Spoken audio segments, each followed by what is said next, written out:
Assalamualaikum warahmatullahi wabarakatuh. Halo semuanya, perkenalkan kami dari kelompok 72.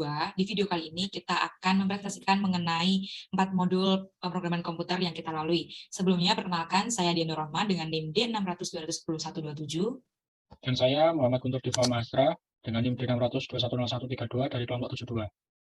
PT ini ada proses modul dari praktikum yang sudah kita pelajari, yaitu yang pertama ada Python dasar, yang kedua ada Python GUI dengan PySet2, dan yang ketiga website statis dengan Django, dan yang keempat dan terakhir yaitu web dinamis dengan Django. Oke, lanjut.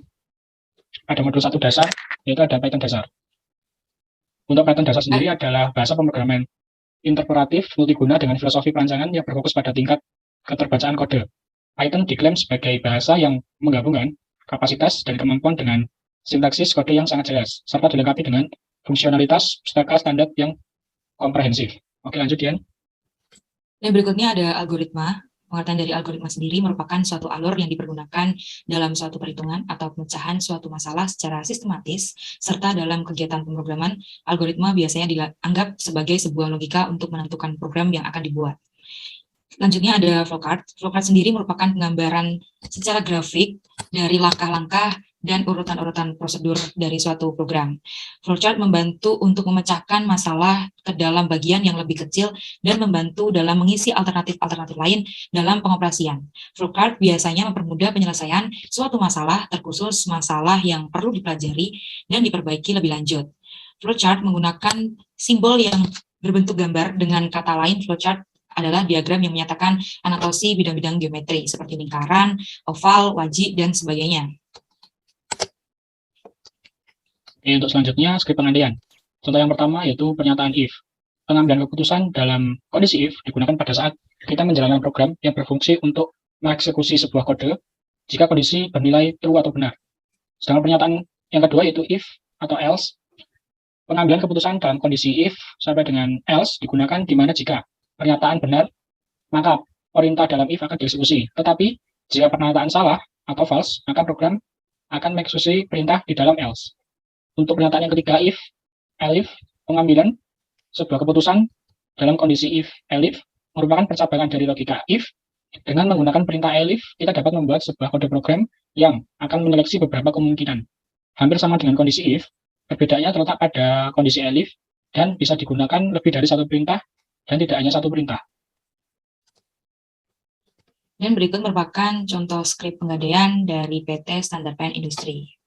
Di dalam skrip ini terdapat if print barang, yang dimana barang ini terdapat dari 10 jenis barang, yaitu AE7 Ultra, AE7 Xeron, kristal AE7, AE7 baik, AE9, gel AP01, gel minyak AP01, AR01 Milky, AR01 Mutiara Putih Mutiara, dan AE9 baik. Untuk skrip pengulangan sendiri, yang pertama pernyataan for. Dalam pengulangan for, melakukan pengulangan dengan interaksi elemen dari sebuah list. List berisikan kumpulan karakter atau kumpulan string, kumpulan angka, atau kumpulan data, dan jenis lainnya yang jumlahnya diketahui atau terbatas. Untuk yang kedua, pernyataan while. Dalam pengulangan while, pengulangan yang akan terus dilakukan selama kondisional. Pengulangan while sendiri akan tetap berlanjut dalam keadaan true atau bernilai benar. Jika dalam keadaan salah atau false, maka pengulangan while akan berhenti secara otomatis. Berikutnya yaitu tipe data dan operator. Tipe data terbagi menjadi dua jenis, yaitu string. String merupakan tipe data yang menggunakan huruf atau teks. Yang kedua yaitu numbers, merupakan tipe data yang berbentuk angka. Nah, tipe data yang berbentuk angka ini terdiri dari dua jenis, yaitu integer dan float. Integer sendiri merupakan menampung angka bilangan bulat, sedangkan float sendiri menampung angka bilangan pecahan atau desimal. Di bawah ini terdapat jenis teks atau script, tipe data, dan operation sendiri. Yaitu terdapat nama, nomor produk, harga kode, dan di sini ada for barang in daftar underscore barang ballpoint sendiri. Oke, untuk selanjutnya masuk ke modul 2, Python GUI dengan PySet2. Flowchart program pada modul 2, flowchart merupakan bagian yang mempunyai sebuah langkah penyelesaian sistem dan merupakan penyajian sederhana dari algoritma. Flowchart merupakan input data staff tampilan yang akan dipilih seperti data kalkulator ataupun grafik. Selain itu, flowchart merupakan diagram yang menyatakan langkah-langkah dari algoritma yang kita buat. Di sisi sebelah kiri terdapat contoh flowchart yang kita buat dari perusahaan PT Standard Pen Industries. Dimulai dari atau kita memulai program, setelah itu login, dan loginnya menggunakan nama staff dan password yang sudah terdaftar pada script program. Setelah itu akan menampilkan tampilan login, terdapat pilihan data, kalkulator, atau pilihan lain. Di pilihan data sendiri ada standar pen produk dan data produk. Di pilihan kalkulator sendiri ada inputan tanggal, jenis barang, harga, jumlah barang, pajak, dan admin, yang akan muncul jumlah dan hapus. Kemudian di bagian pilih sendiri akan ada input judul, label sumbu X, sumbu Y, dan nilai. Di situ juga akan muncul grafik garis atau grafik bar. Oke, untuk selanjutnya script yang terdapat pada menu utama. Di sini terdapat sebuah script, yaitu sebuah class atau welcome widgets dengan kode-kode yang berada dan berfungsi untuk menampilkan sebuah program. Itu yang pertama, login PT Standard Pen, dan di sini terdapat sebuah icon atau sebuah gambar yang nanti akan muncul di program, yaitu dengan format icon.jpg. Ini bisa disesuaikan. Dan untuk self copyright label berupa tabel atau tulisan yang berada nanti di bawah sendiri pada tampilan program yang akan muncul. Oke, lanjut.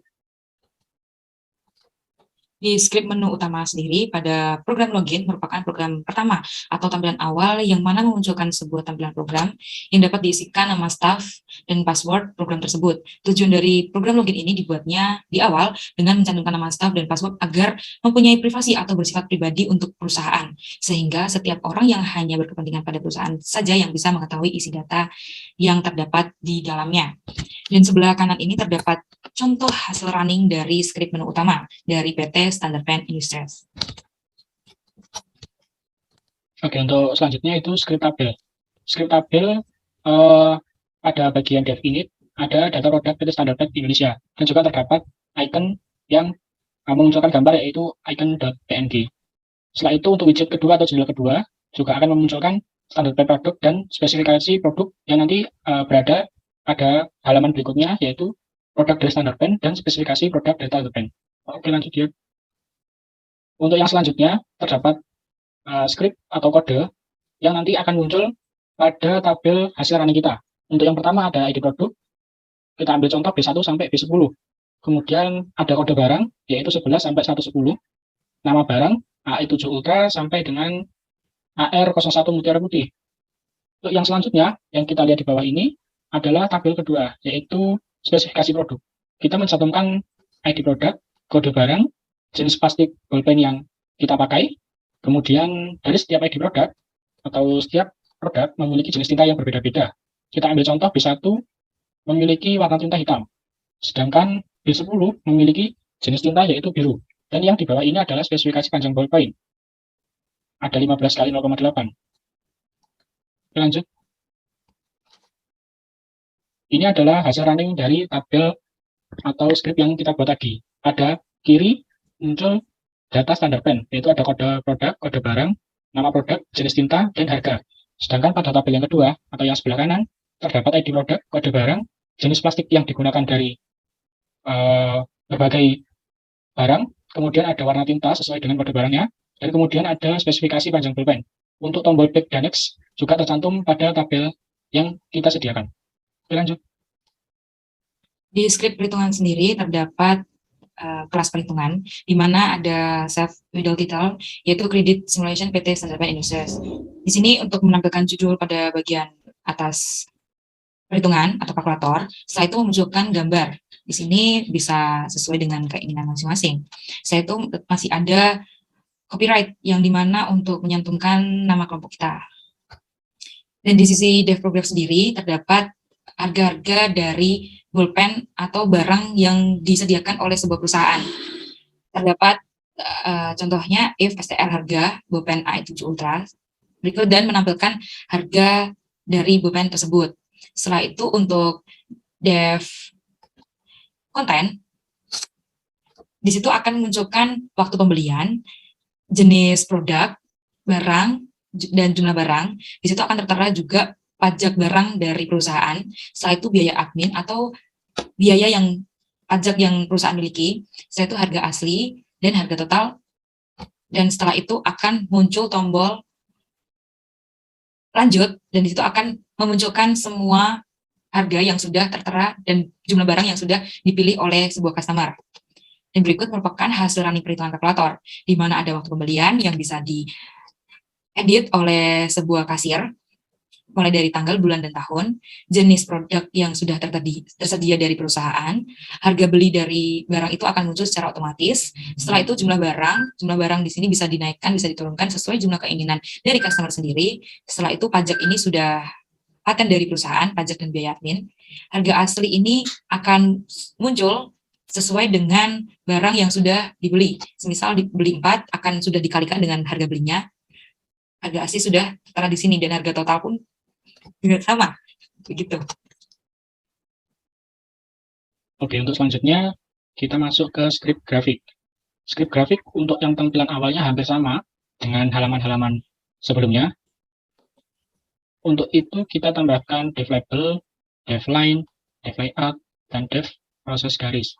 Langsung saja masuk ke dalam hasil runningnya. Oke, pada hasil running grafik terdapat pada halaman ini yaitu judul grafik, label sumbu X, label sumbu Y, nilai data X1, nilai data X2, nilai data X3, nilai data Y1, Y2, dan Y3. Untuk ini sendiri bisa kita editing. Dan pada bagian ini, pada bagian bawah, terdapat 3 tombol, yaitu tombol grafik garis, tombol grafik bar, dan juga reset. Ini juga bisa kita aktifkan apabila kita ingin melihat tampilan grafik garis, apakah itu naik atau turun. Begitu juga dengan tampilan grafik bar. Apabila kita menekan atau memencet tombol reset, judul grafik sampai dengan nilai data Y akan kembali kosong dan kita sesuai dengan apa yang akan kita masukkan lagi. Oke, mungkin bisa lanjut, Dian. Fungsi dan manfaat program bagi perusahaan. Fungsi adanya program ini adalah untuk mempermudah pengguna program pada perusahaan dalam melihat data yang tersedia dan harga dari setiap produk yang dijual. Dan grafik fungsi untuk mengetahui laba keuntungan ataupun kerugian dalam data per bulan ataupun per tahun dari sebuah perusahaan. Manfaatnya sehingga pengguna menjadi lebih mudah dalam mengakses atau melakukan transaksi, mempermudah melihat data yang ada, dan mengetahui apakah perusahaan menjadi rugi atau untung dalam jangka waktu yang telah ditentukan. Oke, untuk selanjutnya kita masuk ke modul 3 yaitu web statis menggunakan Django. Lanjut. Cara membuat project dan app. Untuk membuat project sendiri dengan cara yang pertama yaitu membuka command prompt atau CMD, lalu dengan cara kita mengetikkan Django admin, start project, nama folder yang akan dibuat, lalu setelah itu langsung saja di enter, nanti akan otomatis muncul folder yang telah dibuat pada laptop kita. Kemudian untuk membuat app hampir sama dengan project, yaitu dengan cara yang pertama buka CMD atau command prompt, setelah itu ketik cd garing, selanjutnya enter, lalu kita ketikkan folder yang ingin ditambahkan app-nya. Setelah itu enter lagi, kemudian ketikkan python manage.py startup, kemudian ketik nama app yang ingin ditambahkan. Setelah itu langsung saja di enter, maka otomatis terdapat app tersebut pada Sublime. Berikut gambar contohnya yang ada di bawah. Oke, untuk selanjutnya penjelasan membuat template HTML dan CSS. Untuk membuat template HTML sendiri yaitu dengan cara pertama buka sublim text, kemudian buka folder yang ingin ditambahkan template-nya. Selanjutnya kita bisa klik kanan pada folder file yang bernama sama di bagian bawah. Selanjutnya pilih opsi tambah folder, lalu kita ketikkan template. Jika sudah, langsung saja kita enter. Untuk pembuatan HTML dengan cara folder template yang berhasil dibuat tersebut, langsung saja klik kanan, lalu kita pilih opsi file. Jika sudah, langsung saja save atau Ctrl S. Kemudian kita namai file tersebut dengan akhiran HTML. Oke, langsung lanjut pada halaman berikutnya, Dian. Dan ini contoh dari script HTML. Ada doc type HTML, HTML atau garis miring HTML. Dan selanjutnya, oke lanjut. Untuk script CSS sendiri, di sini ada bintang, kurung kerawau, margin sama dengan 0px, pending 0px. Di sini adalah merupakan ukuran dari sebuah margin yang sudah ditentukan di CSS-nya. Saya itu ada background color. Background color ini bisa ditentukan oleh sebuah programmer sesuai dengan keinginannya masing-masing. Lanjut, yaitu modul 4, ada web dinamis dengan Django. Oke, untuk kali ini kita akan membahas tentang database. Database atau yang biasa disebut dengan basis data dapat diartikan sebagai kumpulan data tentang suatu benda atau kejadian yang saling berhubungan satu sama lain. Sedangkan data sendiri merupakan sebuah fakta yang mewakili suatu objek seperti manusia, tumbuhan, yang dapat dicatat dan memiliki makna. Database sendiri tersimpan di perangkat kelas komputer baik secara online maupun offline. Dia dapat digunakan untuk nantinya diolah maupun dimanipulasi untuk dijadikan sebagai informasi. Bagi perusahaan atau organisasi, bisa ke slide sebelumnya, Dian. Oke, bagi perusahaan atau organisasi, keberadaan database atau basis data memiliki sebuah fungsi dan peran penting dalam mendukung proses bisnis agar lebih efektif dan efisien. Oleh sebab itu, database merupakan salah satu komponen utama dalam sistem informasi yang merupakan dasar dalam menyediakan suatu informasi bagi para user. Lanjut. Cara pembuatan database pada PHP MyAdmin. Terdapat 4 langkah, yaitu langkah pertama, masuk pada PHP MyAdmin di XIMPP. Caranya ketik di browser dengan alamat URL, localhost, atau PHP MyAdmin, sehingga muncul tampilan seperti berikut. Pada data database, silakan masukkan nama database yang diinginkan, kemudian klik create. Langkah yang kedua yaitu scroll ke bawah, dan Anda akan menemukan opsi Global Privilege guna memberikan hak akses kepada user untuk mengolah semua database. Kemudian klik check all. Setelah itu, klik Add User. Langkah yang ketiga selanjutnya menambahkan nama user untuk database yang baru saja Anda buat. Silakan masuk ke database berikut. Anda akan bisa menemukan di sebelah kiri sesuai dengan nama yang Anda buat. Itu langkah yang keempat, yaitu klik Add User, maka akan muncul pembuatan user baru pada kolom username. Anda bisa mengisikan dengan nama apapun yang Anda inginkan. Kemudian klik Host, gunakan user text file saja, lalu isi localhost, lalu menggunakan password 2 kali, dan harus sama. Terakhir, checklist create all privilege on database. Oke, untuk selanjutnya kita akan membahas code, create, update, dan delete.